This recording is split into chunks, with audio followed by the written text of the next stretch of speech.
Welcome to another edition of Ornitherapy, where today we welcome in our guests, the Blah&Streaky things. Most people get into birds and birding when they see some flashy bird like a Baltimore Oriole or a scarlet tanager.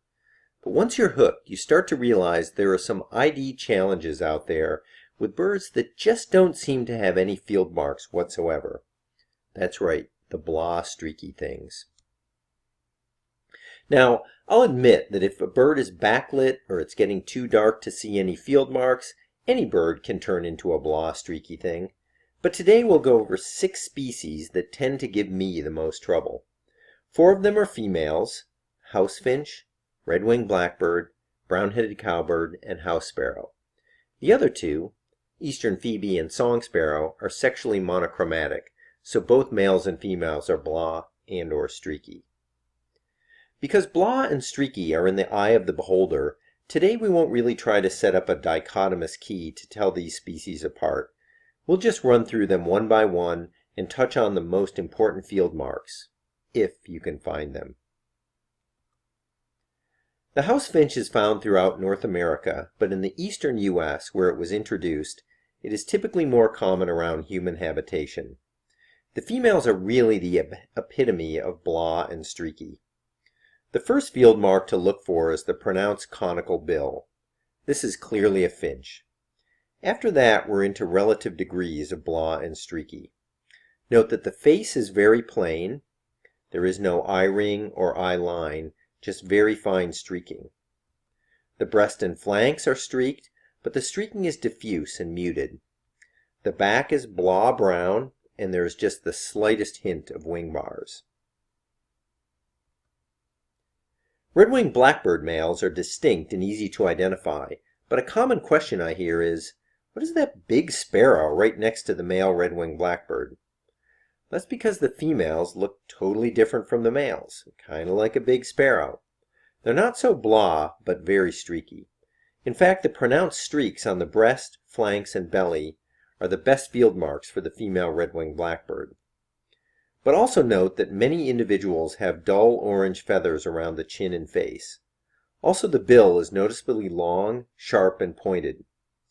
Note that this bird is sitting on the spike of a cattail, perhaps not totally diagnostic, but a very common sight.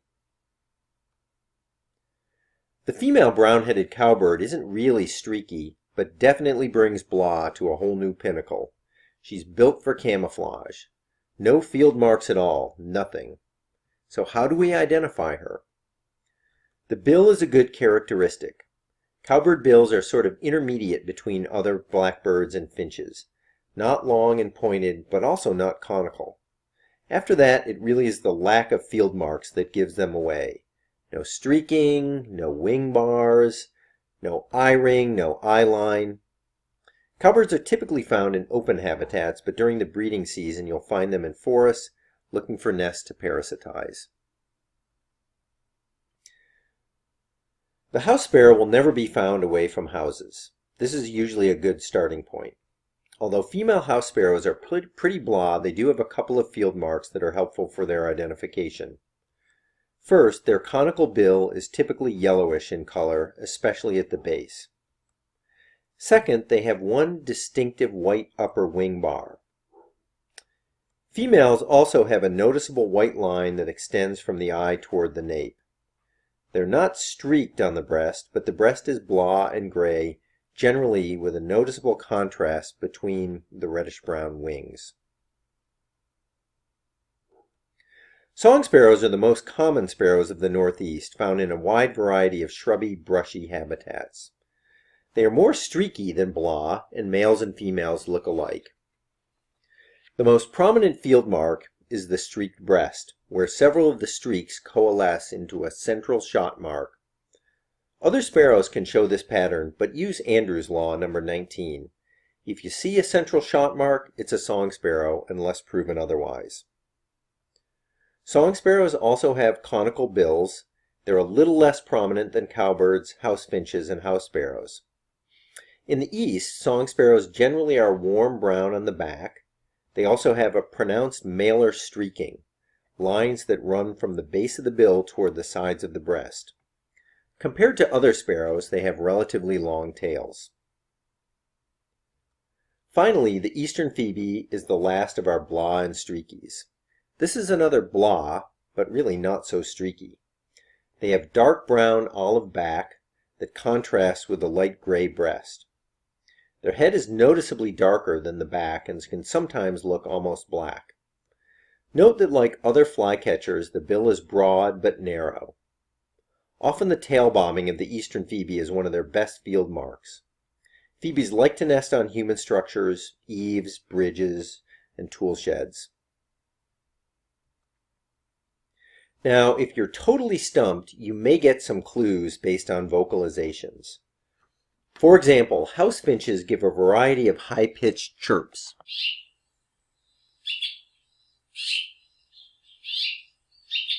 These are typically the most challenging to distinguish from the loud and incessant cheeping of the house sparrow.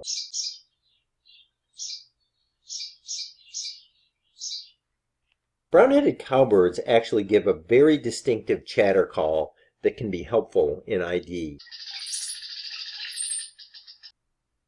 Male song sparrows give the distinctive maids, maids, maids, put on your tea, kettle, kettle, ettle. Female red-winged blackbirds make a variety of calls, checks, and whistles.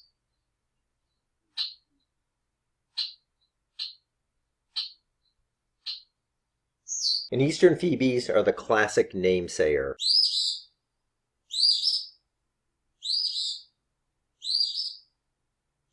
Okay, here is a table that may help put some of these characteristics in perspective.